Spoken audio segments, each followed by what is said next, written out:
Hello student, welcome to my YouTube channel commerce with Swati. मैं आज आपके लिए लेकर आई हूँ कॉमर्स क्लास 12 के बिजनेस स्टडी सब्जेक्ट का चैप्टर 9 वित्तीय प्रबंध। वित्तीय प्रबंध का यह वीडियो हमारा पार्ट 4 है, जिसमें हम लोग पढ़ेंगे वित्तीय प्रबंध के कार्यों के बारे में। इस चैप्टर का पार्ट 1, पार्ट 2, पार्ट 3 मैंने चैनल में पहले ही अपलोड कर दिया है, तो स्टूडेंट आप उसे जरूर देख लें ताकि यह चैप्टर आप अच्छे से समझ सके। और अगर मेरा क्लास आपको अच्छा लगे तो वीडियो को जरूर लाइक करें, अपने दोस्तों को शेयर करें और अगर आप चैनल में नए हैं तो चैनल को जरूर सब्सक्राइब कर लें। तो चलिए बिना देर किए आज का यह क्लास शुरू करते हैं और जानते हैं वित्तीय प्रबंध के कार्यों के बारे में। वित्तीय प्रबंध के कार्य, फंक्शंस ऑफ फाइनेंशियल मैनेजमेंट। तो वित्तीय प्रबंध के कार्यों को जानने से पहले हम लोग थोड़ा वित्तीय प्रबंध क्या है इसे हम रिव्यू कर लेते हैं और उसके बाद वित्तीय प्रबंध के कार्यों को हम विस्तार से जानेंगे। तो आइए वित्तीय प्रबंध क्या है ये थोड़ा रिव्यू कर ले। वित्तीय प्रबंध एक उपक्रम के अस्तित्व और विकास के लिए सक्षम और समर्थ वित्तीय प्रबंध बहुत ही महत्वपूर्ण एवं आवश्यक होता है। वित्तीय प्रबंध व्यवसायिक प्रबंध का ही एक भाग है। वित्तीय प्रबंधन किसी उपक्रम की वित्तीय क्रियाओं के सफल संचालन के लिए आवश्यक होता है। एक वित्तीय प्रबंधन किसी उपक्रम की वित्तीय क्रियाओं के सफल संचालन के लिए आवश्यक है। एक वित्तीय प्रबंधक ही किसी व्यवसायिक उपक्रम के वित्तीय स्वास्थ्य के लिए जिम्मेदार होते हैं। वित्त की लागत को कम करना, पर्याप्त वित्त की व्यवस्था करना और वित्त का उचित उपयोग करना वित्तीय प्रबंध का प्रमुख कार्य है। हम जानते हैं कि भविष्य अनिश्चित है और यही अनिश्चितता जोखिम को जन्म देती है।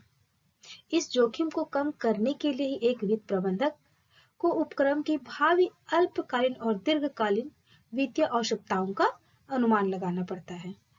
यह अनुमान वित्तीय प्रबंधक अपनी भविष्य की योजनाओं के आधार पर लगाते हैं और इस वित्तीय अनुमान पर ही उपक्रम की लाभदायकता निर्भर करती है।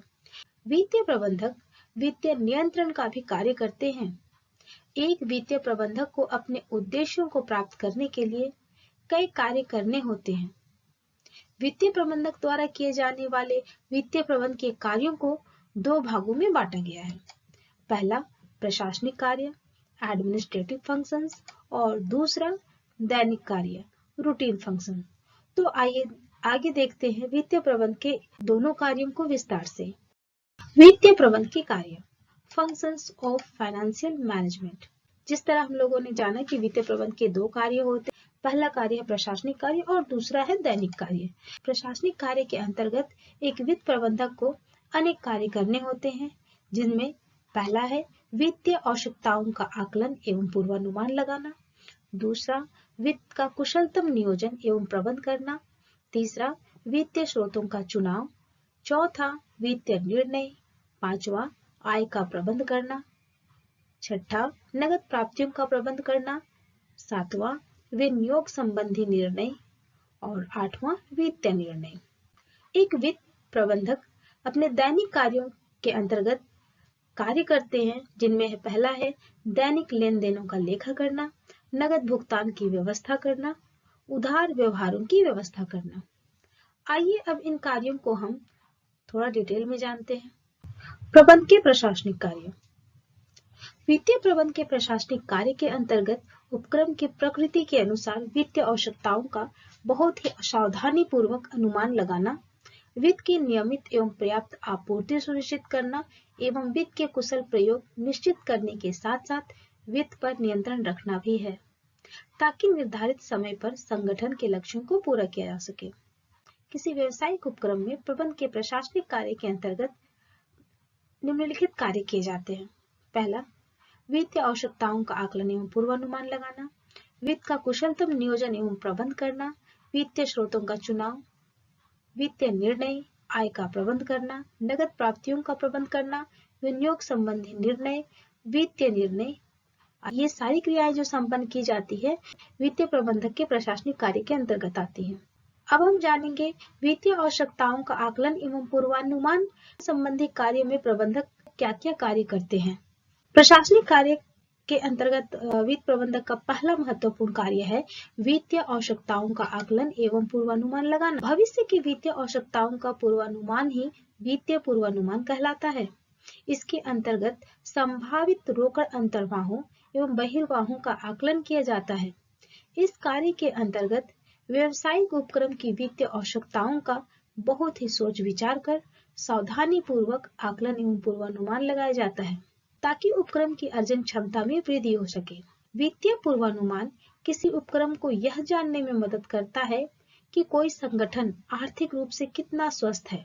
यह पूर्वानुमान उपक्रम की प्रकृति पर निर्भर करती है। वित्त का सही अनुमान लगाकर ही उपक्रम में संतुलित पूंजी संरचना तैयार की जाती है। ये पूर्वानुमान भूतकालीन घटनाओं के सांख्यिकीय विश्लेषण पर आधारित होते हैं। वित्तीय गतिविधियों की भविष्यवाणी करने या योजना बनाने के लिए वित्तीय पूर्वानुमान आवश्यक होता है। कहने का अर्थ यह है कि भविष्य में होने वाली वित्तीय आवश्यकताओं का एक वित्त प्रबंधक पूर्वानुमान लगाते हैं। इसके अंतर्गत वे भविष्य में होने वाले संभावित रोकड़ स्रोतों एवं रोकड़ के प्रयोग का अनुमान लगाते हैं ताकि उपक्रम की जो वित्तीय आवश्यकताएं हैं उनको समय पर पूरा किया जा सके और उपक्रम की अर्जन क्षमता यानी कि लाभ में भी वृद्धि हो सके। वित्तीय पूर्वानुमान के आधार पर यह पता चल जाता है कि संगठन आर्थिक रूप से कितना स्वस्थ है। कहने का अर्थ यह है कि संगठन की जो आवश्यकताएं हैं उनके अनुरूप संगठन के पास अर्थ या रुपया पैसा है कि नहीं, अपने भुगतान करने के लिए उचित पैसा है या नहीं, वो आर्थिक रूप से कहीं ऐसा तो नहीं कि कमजोर है, उनके भुगतान ज्यादा है और उनके स्रोत कम है। तो वित्तीय पूर्वानुमान के आधार पर उनके उपक्रम की सही आर्थिक स्थिति का ज्ञान हो जाता है। और यह कहा गया है कि यह पूर्वानुमान उपक्रम की प्रकृति पर निर्भर करती है। उपक्रम की प्रकृति का कहने का अर्थ यह है कि कई उपक्रम निर्माणी उपक्रम होते हैं। वे स्वयं वस्तुओं का उत्पादन करते हैं और फिर उन्हें बाजार में बेचते हैं। तो ऐसी स्थिति में वे उपक्रम जो निर्माणी है उनकी वित्तीय आवश्यकताएं ज्यादा होंगी उन उपक्रमों की तुलना में जो सिर्फ व्यापार करते हैं, अर्थात जो माल खरीदते और बेचते हैं, उनकी वित्तीय आवश्यकताएं कम होगी, क्योंकि निर्माणी उपक्रम की स्थायी संपत्तियों में ज्यादा पूंजी निवेश करना पड़ता है, ऋण की मात्रा ज्यादा होती है। तो इस तरह जो निर्माणी उद्योग है उनकी वित्तीय आवश्यकताएं ज्यादा होती है उनकी तुलना में जो उपक्रम निर्माणी ना होकर व्यापारिक होते हैं। तो ये कहा जा सकता है कि वित्त का सही अनुमान लगाकर ही उपक्रम की संतुलित पूंजी संरचना तैयार की जाती है। कहने का अर्थ यह है कि अगर हम वित्तीय पूर्वानुमान सही रूप से लगाते हैं तो हम उस उपक्रम में संतुलित पूंजी संरचना स्थापित कर पाते हैं। संतुलित पूंजी संरचना का अर्थ यह है कि उपक्रम में ना तो पूंजी की अधिकता होती है और ना ही पूंजी की कमी होती है। पूंजी संतुलित मात्रा में होती है जिससे व्यापार का संचालन सही तरीके से हो जाता है। ये पूर्वानुमान भूतकालीन घटनाओं के सांख्यिकीय विश्लेषण पर आधारित होते हैं। इसका अर्थ यह है कि भूतकालीन जो भूत में हो चुका है, जो पास्ट में हो चुका है, उन्हीं घटनाओं के सांख्यिकीय विश्लेषण के आधार पर पूर्वानुमान लगाए जाते हैं। वित्तीय गतिविधियों की भविष्यवाणी यानी कि भविष्य में जो हमारे वित्तीय कार्य होने वाले हैं या वित्त की आवश्यकता होने वाली है उनके आधार पर ही वित्तीय पूर्वानुमान वित्तीय प्रबंधकों द्वारा किया जाता है। तो इस प्रकार वित्तीय आवश्यकताओं का आकलन एवं पूर्वानुमान लगाना एक वित्तीय प्रबंधक का बहुत महत्वपूर्ण कार्य होता है। वित्तीय प्रबंधक का दूसरा महत्वपूर्ण कार्य है वित्त का कुशलतम नियोजन एवं प्रबंध करना। वित्तीय नियोजन के अंतर्गत वित्तीय प्रबंधकों को दीर्घकालीन एवं अल्पकालीन वित्तीय नियोजन का कार्य करना होता है। एक कुशल नियोजन द्वारा ही निवेश पर अधिकतम रिटर्न प्राप्त किया जा सकता है और दुर्लभ वित्तीय संसाधनों का अधिकतम संभव तरीके से कम लागत में उपयोग संभव हो पाता है। वित्तीय नियोजन वित्त के बहिर्वाह और अंतर्वाह अर्थात वित्त के स्रोत एवं प्रयोग के बीच उचित संतुलन बनाने में सहायता करता है ताकि उपक्रम में वित्त की स्थिरता एवं संतुलन बना रहे, वित्तीय अनिश्चितताओं को कम किया जा सके और उपक्रम का विकास एवं विस्तार कार्यक्रम सफलतापूर्वक बनाया जा सके। वित्त का उचित नियोजन करके ही अर्थात वित्त के बारे में उचित योजना बना करके ही कोई उपक्रम खुद को लंबे समय तक बाजार में स्थापित रखती है या बनाए रखती है। वित्तीय नियोजन के अंतर्गत वित्तीय प्रबंधकों को दीर्घकालीन और अल्पकालीन दोनों प्रकार के वित्त संबंधी योजना तैयार करनी होती है, दोनों प्रकार की वित्तीय नियोजन तैयार करने होते हैं और एक कुशल नियोजन द्वारा ही प्रबंधक अपने निवेश पर अधिक से अधिक आय प्राप्त करते हैं। तो इस प्रकार वित्तीय योजना पर अधिकतम आय निर्भर करती है। इसके अतिरिक्त दुर्लभ वित्तीय संसाधनों का अधिकतम संभव तरीके से कम लागत पर उपयोग संभव हो पाता है। वित्तीय नियोजन वित्त के बहिर्वाह और अंतर्वाह अर्थात वित्त के स्रोत और प्रयोग, मतलब किन किन स्रोतों से किसी संस्था में उपक्रम में वित्त आते हैं और किन किन प्रयोग के कारण उपक्रम से वित्त की निकासी हो जाती है, यानी कि बहिर्वाह हो जाता है, यानी कि वित्त का प्रयोग होता है। तो इन दोनों के बीच उचित संतुलन बनाने में वित्तीय योजना या वित्तीय नियोजन बहुत ही सहायक होती है और वित्तीय नियोजन के कारण ही वित्त की स्थिरता एवं संतुलन संगठन में बना रहता है। वित्तीय नियोजन के आधार पर ही वित्तीय अनिश्चितता, यानी कि वित्त के संबंध में जो भी अनिश्चितता या जोखिम भविष्य में होने वाली होती है, वो वित्तीय नियोजन कहीं न कहीं उसे कम कर सकता है, क्योंकि वित्तीय नियोजन करते समय प्रबंधक इन अनिश्चितताओं का सामना करने के भी विकल्प बनाते हैं। प्रशासनिक कार्य के अंतर्गत तीसरा कार्य है वित्तीय स्रोतों का चुनाव। वित्तीय प्रबंधकों को अपनी वित्तीय योजना का निर्माण कर लेने के बाद उसमें निर्धारित वित्त को प्राप्त करने के लिए सही वित्तीय स्रोतों का चुनाव करना पड़ता है। वित्तीय प्रबंधकों द्वारा विभिन्न वित्तीय स्रोतों जैसे शेयर धारकों, ऋण पत्र धारकों, बैंकों एवं अन्य वित्तीय संस्थाओं से अपेक्षित वित्त प्राप्त करने हेतु आवश्यक कार्यों को संपन्न किया जाता है और फिर इन विभिन्न वित्तीय स्रोतों से सर्वोत्तम वित्तीय स्रोतों का चयन किया जाता है। इन विभिन्न वित्तीय स्रोतों की खोज करने में वित्त प्रबंधक महत्वपूर्ण भूमिका निभाते हैं।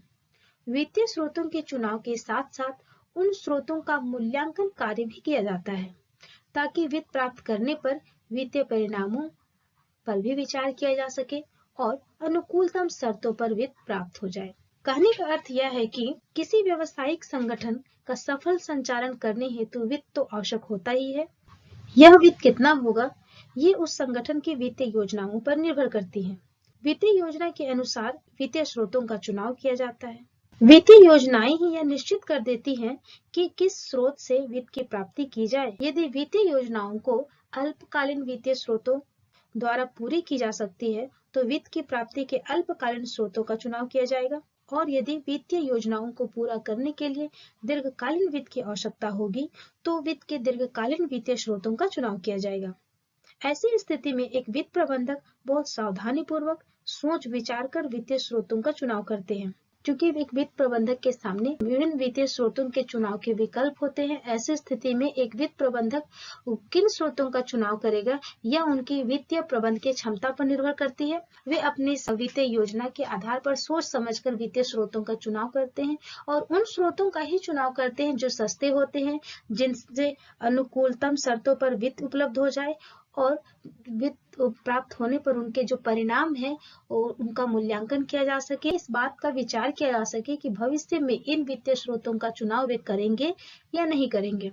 तो इस प्रकार वित्तीय स्रोतों का चुनाव करना एक वित्त प्रबंधक का बहुत ही महत्वपूर्ण कार्य है। प्रशासनिक कार्य के अंतर्गत अगला कार्य है वित्तीय निर्णय। वित्त से संबंधित सभी निर्णय वित्तीय निर्णय कहलाते हैं। व्यवसाय में वित्तीय प्रबंधकों को अनेक प्रकार के वित्तीय निर्णय लेने होते हैं, जैसे स्वामी कोष एवं ऋण कोष का क्या अनुपात रहना चाहिए, लाभांश का कितना भाग रोका जाए, कितना भाग लाभांश के रूप में वितरित किया जाए, लाभों का पुनर्विनियोग कहाँ किया जाए ताकि संगठन को अधिकतम लाभ प्राप्त हो सके। वित्तीय निर्णय आय की मात्रा एवं व्यवसायिक जोखिम दोनों को प्रभावित करती है।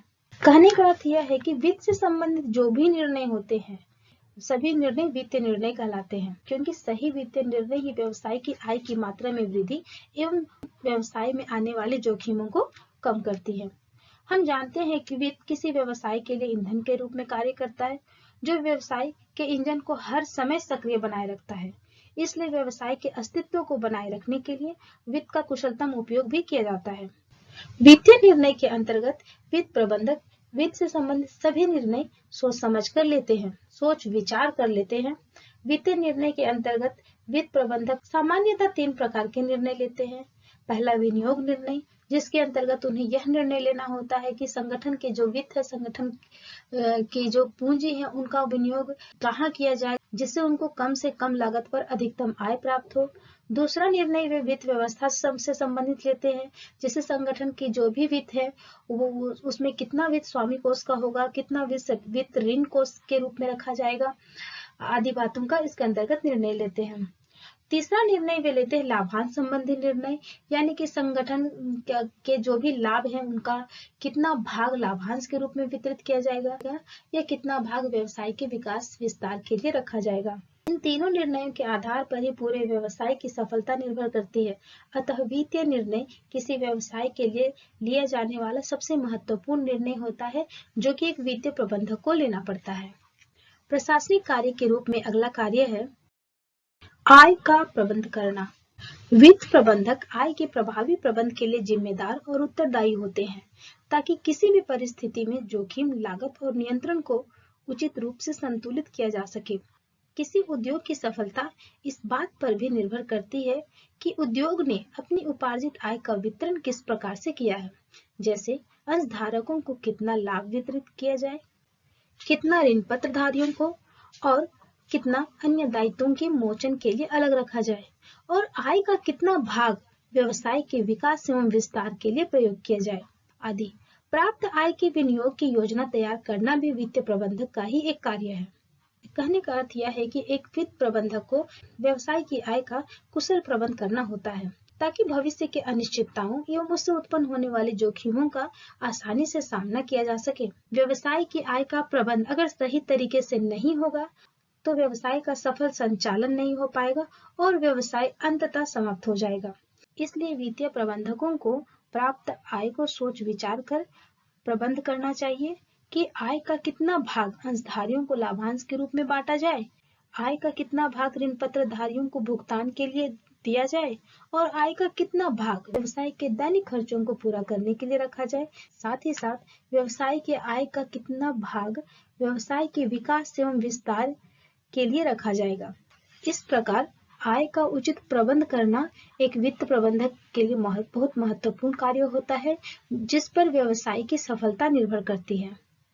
प्रशासनिक कार्य के रूप में अगला कार्य है नगद प्राप्तियों का प्रबंध करना। नगद प्रत्येक व्यावसायिक संगठन का जीवन रक्त होता है। इसके बिना किसी संगठन की कल्पना भी नहीं की जा सकती। इसलिए प्रत्येक व्यवसाय की नगद प्राप्तियों का प्रबंध करना एक महत्वपूर्ण कार्य होता है।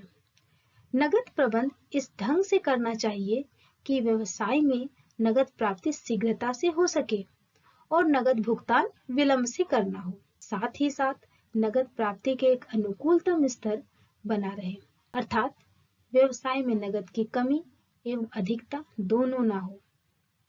व्यवसाय में नगद प्राप्ति का निश्चित प्रवाह बना रहे ताकि संगठन का सफल संचालन संभव हो सके। नगद प्राप्ति का उचित प्रबंधन कर नगद का उचित नियंत्रण एवं दुरुपयोग में कमी लाई जा सकती है। एक प्रबंधक अनेक कार्यों को करने के लिए नगद का उचित प्रबंध करता है, जैसे वेतन एवं मजदूरी का भुगतान, लाभांश का भुगतान, लेनदारों को भुगतान, पर्याप्त कच्चे माल की खरीद आदि। इस प्रकार नगद प्राप्तियों का उचित प्रबंध संगठन की तरलता एवं लाभदायकता में वृद्धि करता है। कहने का अर्थ यह है कि प्रत्येक व्यवसाय के लिए नगद बहुत महत्वपूर्ण होता है।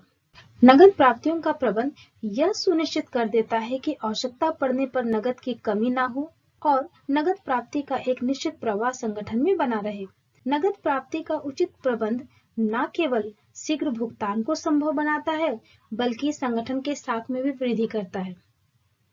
व्यवसायिक अवसर का लाभ उठाने के लिए संगठन को नगद प्राप्तियों का उचित प्रबंध करना भी आवश्यक हो जाता है। नगद प्राप्तियों का प्रबंध करके ही एक वित्त प्रबंधक संगठन में नगद का अनुकूलतम स्तर बनाए रखते हैं।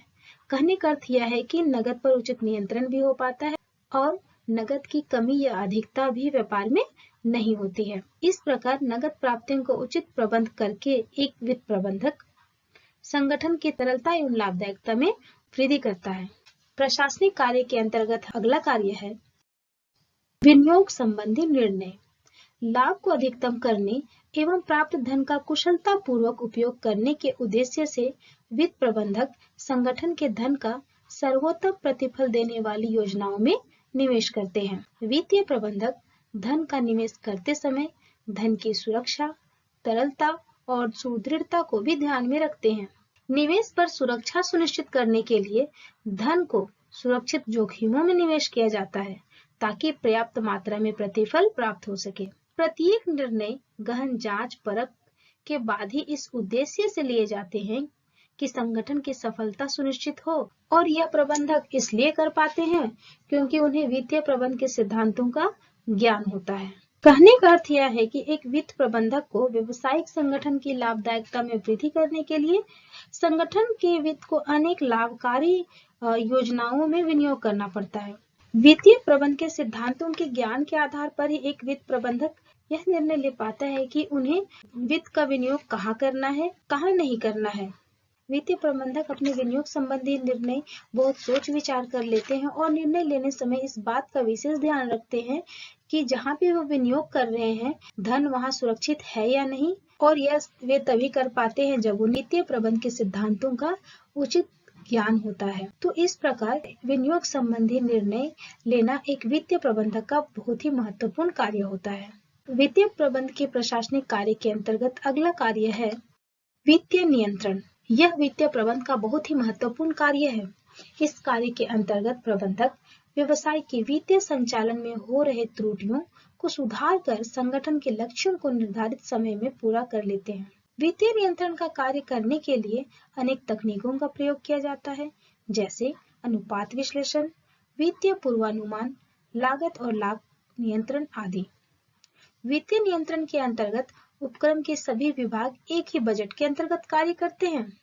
उपक्रम के वित्तीय जोखिमों को कम करने एवं भविष्य की लाभप्रदता में वृद्धि करने के लिए वित्तीय नियंत्रण आवश्यक होता है। वित्तीय नियंत्रण के अंतर्गत वित्तीय नीतियां एवं दिशा निर्देश तैयार किए जाते हैं, जो संगठन के वित्तीय संसाधनों का उचित प्रबंधन एवं संचालन करने में मार्गदर्शक का कार्य करते हैं। यह न केवल खर्च को कम करता है, बल्कि पूरे उपक्रम की वित्तीय प्रक्रिया को भी व्यवस्थित रखता है। कहने का अर्थ यह है कि एक वित्तीय प्रबंधक ही उपक्रम के वित्त को नियंत्रित करता है, जिससे निवेश एवं वित्तीय निर्णय लेने में आसानी हो जाती है। किसी संगठन की वित्तीय नीतियों के निर्माण के लिए वित्तीय नियंत्रण बहुत ही आवश्यक होता है। वित्तीय नियंत्रण द्वारा ही अनावश्यक खर्चों को कम किया जाता है और संगठन में अगर किसी प्रकार की कोई त्रुटि हो रही हो, उनका सुधार संभव हो पाता है। कोई भी व्यवसाय, चाहे वो बड़ा हो या छोटा, वित्तीय नियंत्रण करना ही पड़ता है, क्योंकि जब खर्च पर ही नियंत्रण नहीं होगा तो वे आय से अधिक हो जाएंगे और नकदी की कमी हो जाएगी, जिससे उपक्रम में वित्त संबंधी समस्याएं उत्पन्न हो जाएगी, जिसका असर उपक्रम की अन्य योजनाओं पर भी पड़ेगा। तो इस प्रकार वित्तीय नियंत्रण संगठन में हो रहे विभिन्न त्रुटियों को दूर करके अनावश्यक खर्चों को कम करता है और आय में वृद्धि करता है। वित्तीय नियंत्रण के आधार पर ही वित्तीय योजनाएं, वित्तीय नीतियां निर्धारित की जाती हैं, जो संगठन के वित्तीय संचालन में मार्गदर्शक का कार्य करती है। तो इस प्रकार वित्तीय नियंत्रण वित्त प्रबंधन का एक बहुत ही महत्वपूर्ण कार्य है। अब हम जानते हैं वित्तीय प्रबंधन का दूसरा कार्य यानी कि दैनिक कार्य के बारे में। दैनिक कार्य, इसके अंतर्गत वित्तीय प्रबंधन के उन कार्यों को शामिल किया जाता है जो दैनिक प्रकृति के होते हैं, इसलिए इसे दैनिक वित्तीय कार्य भी कहा जाता है। ये कार्य प्रायः निम्न स्तरीय कर्मचारियों जैसे लेखाकार, लिपिकों आदि के द्वारा किए जाते हैं। इनके प्रमुख कार्य हैं दैनिक लेन देनों का लेखा करना, नगद भुगतान की व्यवस्था करना, उधार व्यवहारों का प्रबंध करना आदि।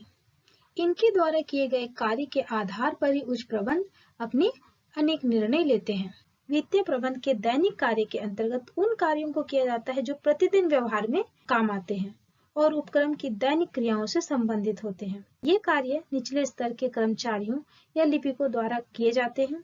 इनके द्वारा किए गए कार्य के अनुसार ही जो संगठन के उच्च प्रबंधक होते हैं अपने अनेक निर्णय लेते हैं।